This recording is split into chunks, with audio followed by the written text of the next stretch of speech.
Let's start.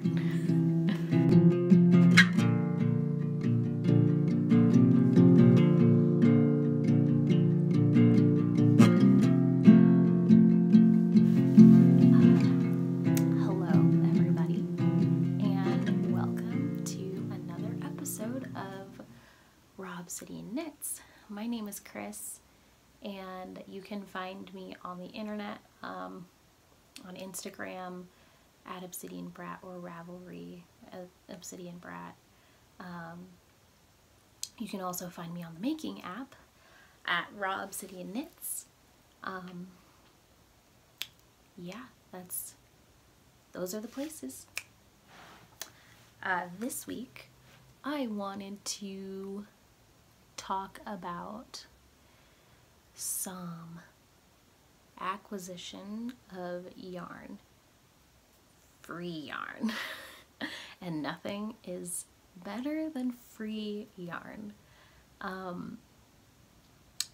If you've been following me for a while, I guess for like a couple of years now, on Instagram in particular, like pre-podcast, you would know that I had, in the start of my knitting journey, or kind of like the middle of my knitting journey, was gifted bags upon bags upon bags of beautiful, expensive yarn. I'm talking Malabrigo, Madeline Tosh, Neighborhood Yarn Co. Oh, the list was expansive. And it was from a friend, a knitting mentor. When I was living in Eugene, he was clearing out his stash, retiring, doing all of that stuff, and just gifted me so much yarn that I had to give like half of that stash when I moved to Portland to my really good friend Gilly. And wow, it was just, thinking back, I'm like, oh my gosh, that was so much yarn. And I made so many beautiful things, and I still have a lot of that yarn. So I just haven't, I'm not a big yarn buyer by any means. I like to buy yarn that is more neutral, definitely yellow. If it's yellow, I gotta buy it. But I also just, I don't have a lot of disposable income to throw at yarn. I have to be really frugal and mindful about my buying because I'm constantly making on a budget. So I haven't really had to buy much yarn. And so I've just been like straight up knitting from my stash since the start of the pandemic. And I've definitely bought a few skeins here and there. I've purchased fiber for spinning locally here in Eastern Oregon, but like very small quantities. I can literally name all of my purchases that I've made in the last few years on one hand. Not to like brag or anything about that, but it's just, you know, just like that's like been my purchasing experience. And so when I get free yarn at any point, especially when it's yarn of quality, I am A, super grateful, B, extremely excited, and, you know, I just want to share it with everybody else, you know? And the best part is if I don't like it or I can't knit with it, or it's just a color that I just don't vibe with, then I can just give it to one of my knitting friends and they will make something beautiful out of it. And so the cycle of like keeping yarn out of landfills and, you know, continuing to give old things new life is really great. Yeah. So I've acquired free yarn. Long roundabout. My friend's mom lives in San Diego, California, or like the greater San Diego area, I should say, and was driving down the road, saw a giant tub of mystery stuff in their neighborhood, and was like, I'm just gonna pick up this tub, toss it in the back, see what's inside. If I don't like it, I can just put it back out on the street. Someone will pick it up.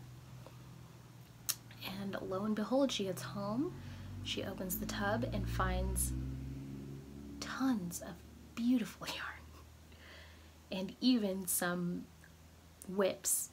So and according to her, she assumed that it was like somebody's house they had passed, and their kids were just going through their stuff, saw that it was like maybe something that somebody would value, and put it on the side of the road for whomever to come pick it up. So she went through the yarn, kept some for herself to start with, and is going to like start her own knitting journey. And so we've been chatting back and forth about that. And while we were on FaceTime, she just went through the whole collection of yarn, set some yarn aside for me, and sent it to me here in Eastern Oregon. And like, I didn't even know like what I was getting into. I just saw the colors and I was like, okay, cool. Seems great, seems awesome. And like, y'all, this yarn is beautiful. Some of it is knit picks, some of it isn't. It's like a local dyer in California. Some of it is mystery yarn, but you can tell it's like really good quality, definitely superwash. So I'm just gonna go through all of it with you. Okay, so let's go through the yarn that has labels. So this yarn, look at that, oh my God, is called Summer Romance.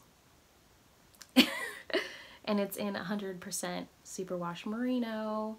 It's definitely a sock yarn. And it's from this company called Ba,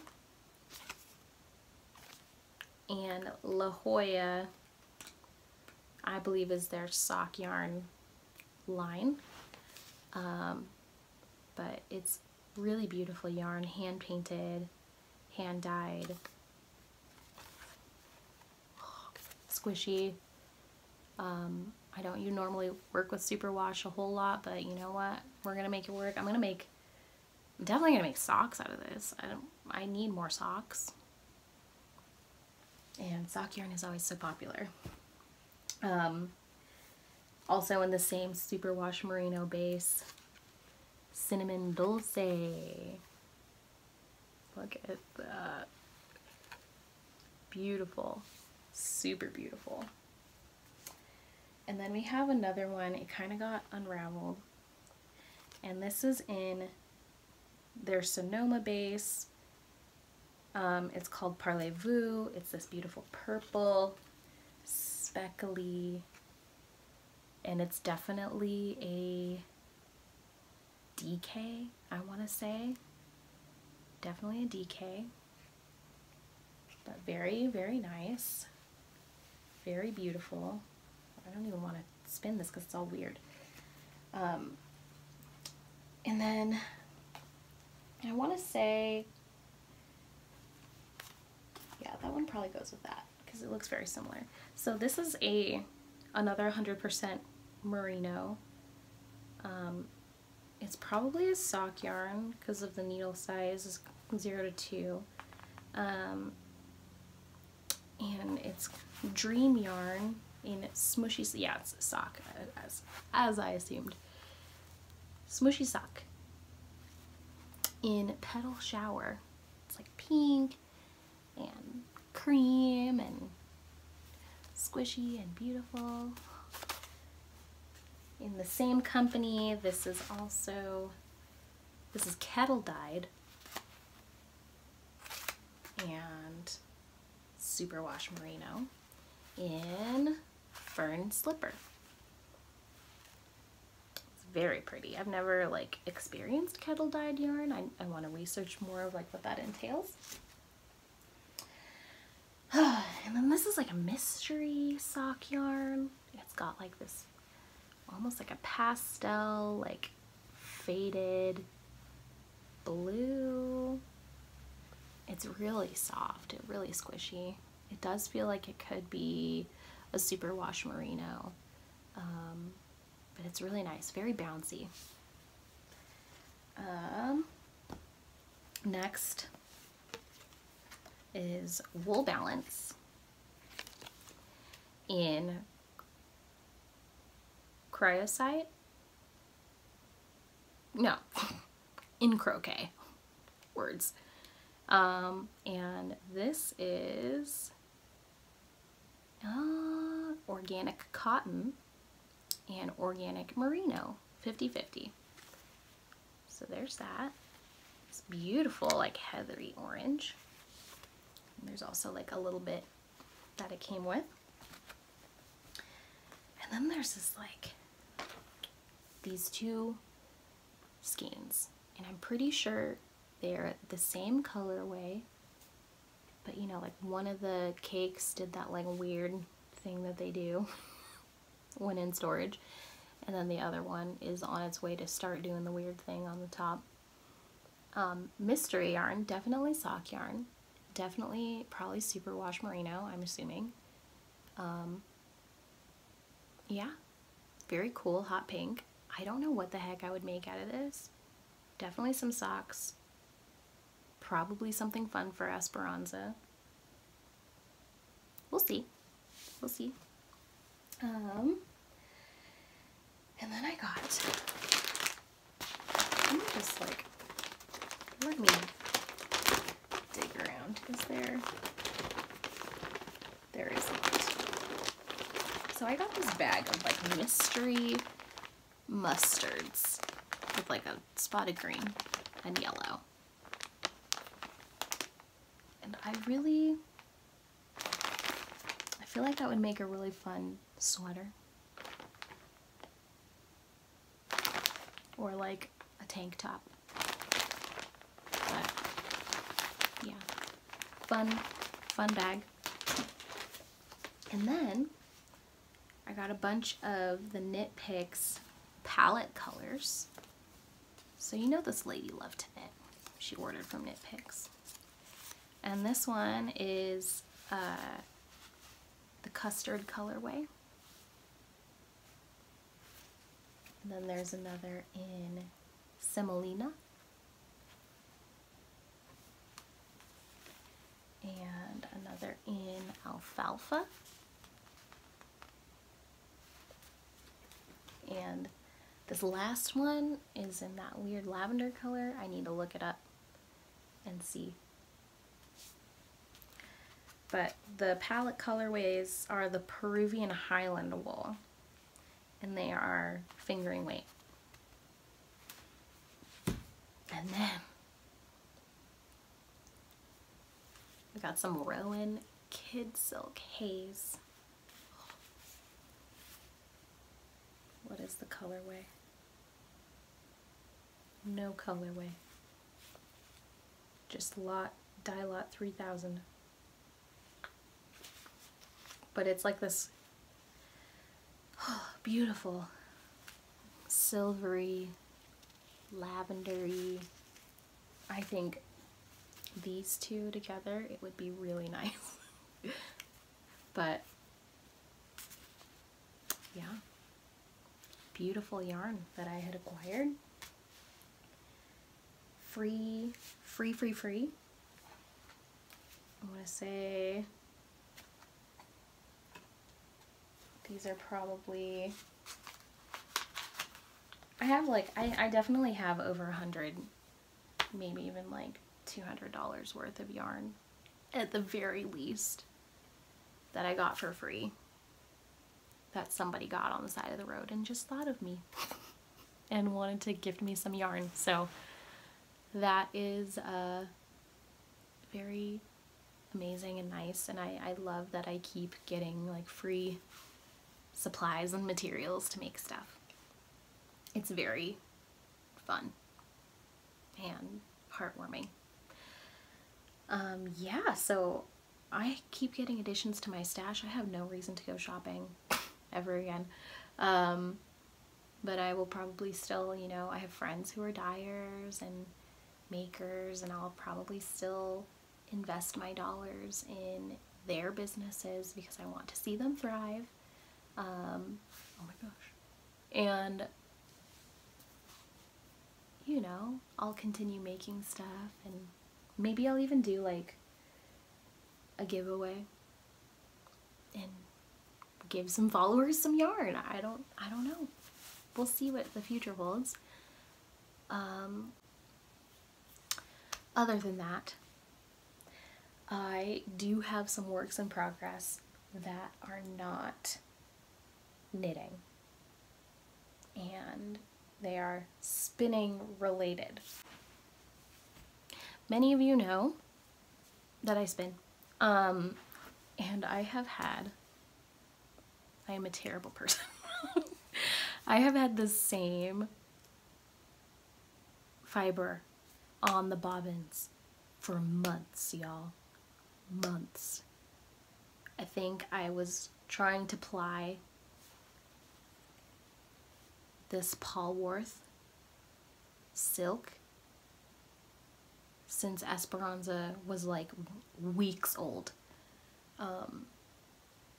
And it is still hanging out on my spinning wheel, half plied, chain plied. And then I also have this, which is some very scratchy, very itchy, Lord, what are you? Oh, Shetland wool. And I had spun this before Esperanza was even born. I think I was probably about 6 months pregnant when I had gotten this yarn, or this like wool, and I spun it, and it's been hanging out. I did ply one skein, and it was very scratchy. It's gonna be like some kind of like utility weaving placemat, whatever. But I also need to ply this, and then I have another bobbin of this. I have 2 bobbins that need to be plied. So these are my works in progress. I need to ply these because I have roving that I want to freaking spin. And I only have 4 bobbins that go with my Ashford Traveler. It's a single treadle spinning wheel. And I want to be able to finish some spins and make some shit happen again with my yarn. So, yeah, this is my next work in progress. I also have plans to sew up a strata top by So Liberated, and I also have plans to make a patchwork project bag out of canvas, as well as probably making my own fringe project bag. I have multiple project bags that I just want to make, so I have project bags. And last but not least, I need to win this battle against my Burnett 335 serger that I also got for free from my neighbor across the street, which she got for free from a sewing friend who no longer needed it anymore. And I got it threaded, but it is not doing its thing, and the tension is wild to figure out. It is literally like 4 knobs of tension that I gotta figure out, so so many things. But it's all a journey, and I will be filming all of these projects for all of you to enjoy. Yeah, but those are my whips, those are my acquisitions. Yeah, that's it for the week. Spring is coming. I can feel it, and yet it snowed yesterday, but camping season is upon us. And I'm so happy. So, with that being said, thank you for tuning in this week to the Raw Obsidian podcast. Please like and subscribe. You can ding the bell if you want to catch a notification on when my videos go up. I will try to upload most weekends, and not like lying on a specific day, but yeah, most weekends. And if you like the podcast, if you want to continue seeing this content, I do put it up for free. But if you want to just, be like, thanks for doing it, throw me a little tip, you can buy me a coffee at this link right here, and I will provide a link to my coffee as well down below. And yeah, if you have any questions, post them in the comments. I'll read it, and maybe, and not maybe, I will read it and respond to it, either on the podcast or to you directly. Feel free to follow me on Instagram, on Ravelry, on the Making app. And if you would like to get weekly-ish writings from me, I do have a newsletter, and you can subscribe in the link down below. It's very heartfelt reflections that do have to do with knitting, making, and updates about all of my projects. So feel free to subscribe to that also down below. Thank you again for being here. Thank you for witnessing. I will see you